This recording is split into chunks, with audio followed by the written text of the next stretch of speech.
Stock markets do nothing but fall. Fixed income, which on other occasions was rising when the stock market was falling, is also falling. Gold and cryptocurrencies are not having a good year either. They are not protecting against inflation as it was thought. If we invest the money, we seem to lose it, but the solution of leaving it in the bank does not seem the best idea either, as it is losing value with each passing day with inflation. So what can we do now? How can we earn money? Let's answer this question with the help of Warren Buffett.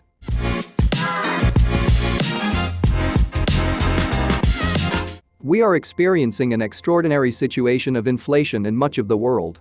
In Europe and the United States, not seen for 40 years.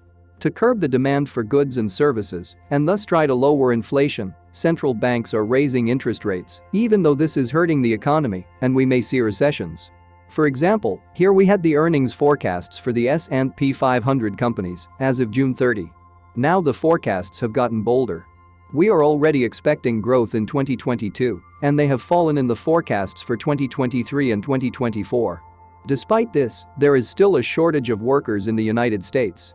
There are more job openings than job seekers. Geopolitical tensions in countries that export key products in our lives are not helping either. So it doesn't look like the best situation for investing.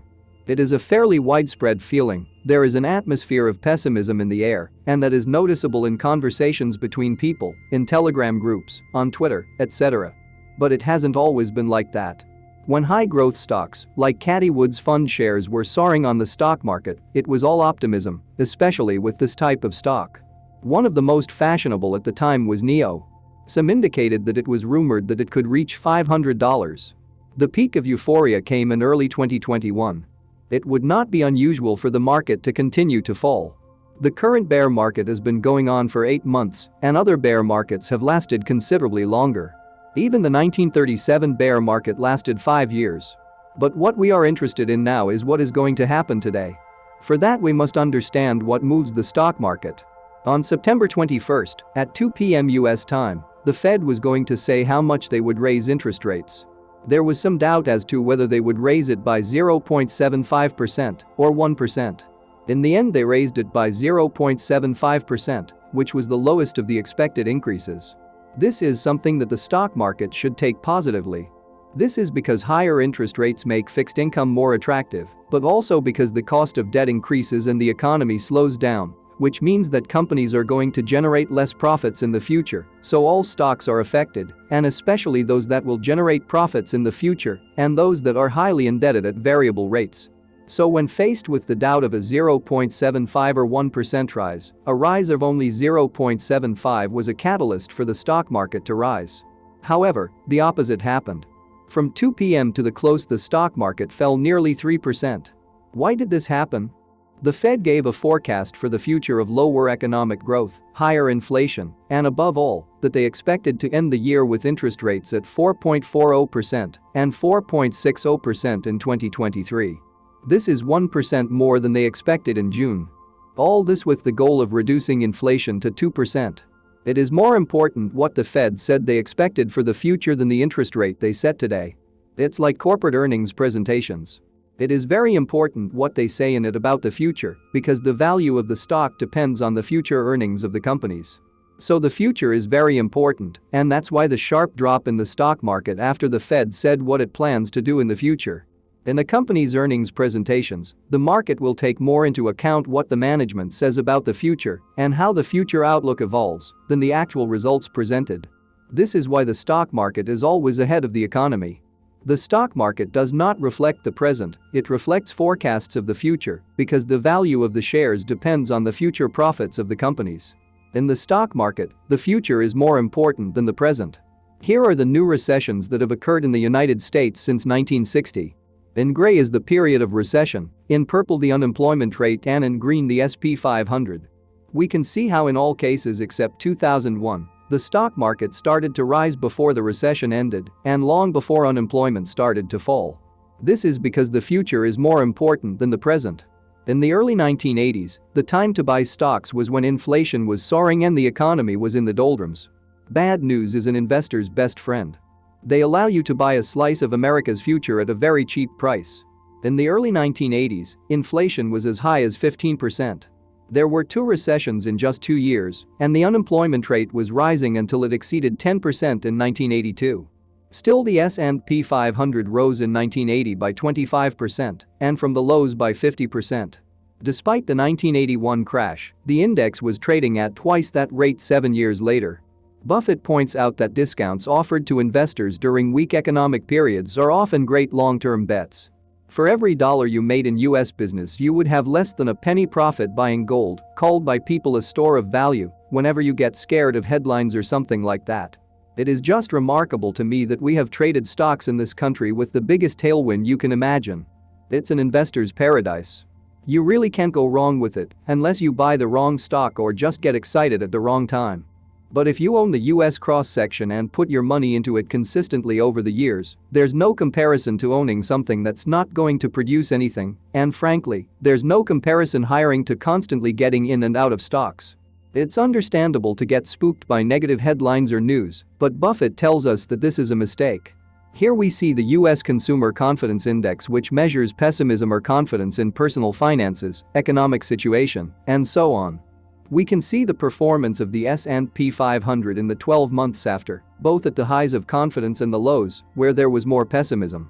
On average, when confidence was very high, the return on the S&P 500 was only 4%, whereas it was 24% when confidence was very low, as in the current situation. If you are enjoying this video and want to be aware of new videos, subscribe to this channel and turn on notifications. John Templeton said, "Bull markets are born in pessimism, grow in skepticism, mature in optimism, and die in euphoria. When pessimism is at its peak, it is the best time to buy, and when optimism is at its peak, it is the best time to sell. When there is bad news, when sentiment is bad, the stock market goes down. When the stock market goes down a lot, it is a good time to buy. The world is not coming to an end. We won't know how long it will continue to fall, but the likelihood of it being a good buy in the medium to long term is very high. You may ask yourself, what if it goes down further, or you may prefer to wait until it starts to rise. But how much must it rise before you can start buying? 10%, 20%, 30%? In that case, we would be missing a good part of the next rise. It could also be a simple rebound, and the stock market may not have touched the ground yet. The 2 months after June 16, the S&P 500 rose 17%, surpassing the previous highs. We might think that this is a good time to enter, but the stock market fell again. We can also think about waiting for interest rates to start falling, for inflation to ease, and so on. But waiting for these things is missing the opportunity. We have seen the stock market recover much sooner. It is not very advisable to try to do timing in the market. Trying to buy at the absolute minimum and sell at the maximum is utopian, so one strategy is to make periodic purchases during the fall. For example, buy if the market falls 10%, buy again if it falls another 10%, and so on.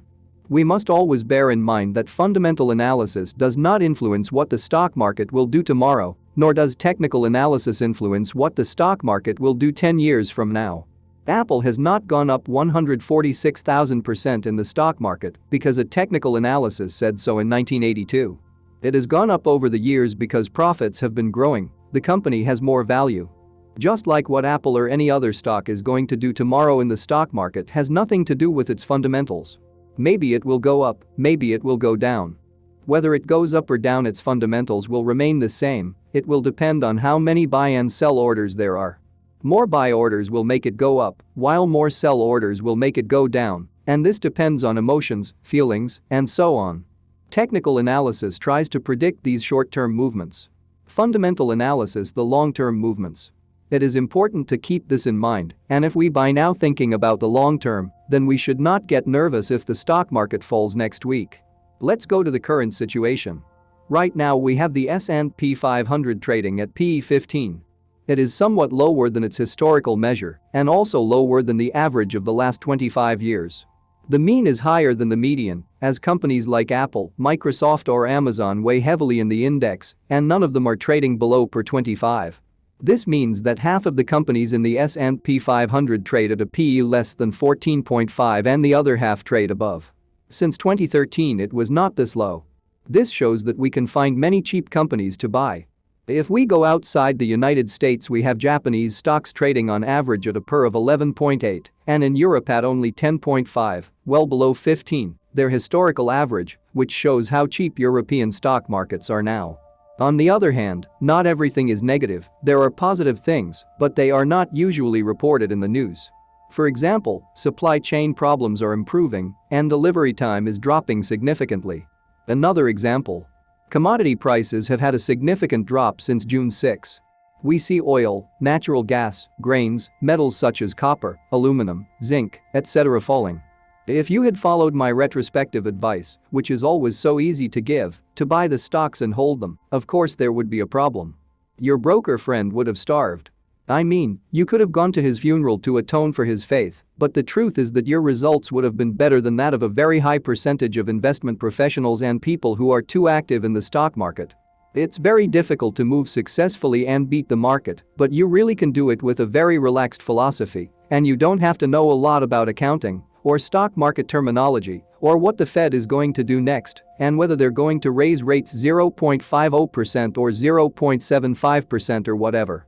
Really, in a life of investing, none of this counts at all. What counts is having a good investment philosophy and that you stick to it. That you understand why you're in it and then forget about doing the things you don't know how to do. In the investment industry, there is a lot of obsession with short-term results. A good method can occasionally generate bad results if you have occasional bad luck. Just as a bad investment method will occasionally generate very good results if you have good luck. During periods of underperformance, there will always be increasing pressure to modify one's investment philosophy. Any investment strategy, no matter how sound, will have periodic phases of underperformance. The solution is not to keep changing strategies, but to stick to them. Understanding that discipline is the price to pay for long-term outperformance. An individual's impatience with his or her investment process could lead to a fatal decision and losing much of the capital. Successful investors use a good strategy that they are comfortable with, continue to learn over time and refine that strategy, not constantly change it. Warren Buffett talks about investing with a very relaxed philosophy to beat the market, and this involves not paying attention to things like investment banking forecasts about what the stock market is going to do. And you, what kind of investments do you have, and what has been the investment strategy that has worked best for you so far? Thanks for watching The Money Street, and don't forget to click the subscribe button for more financial videos.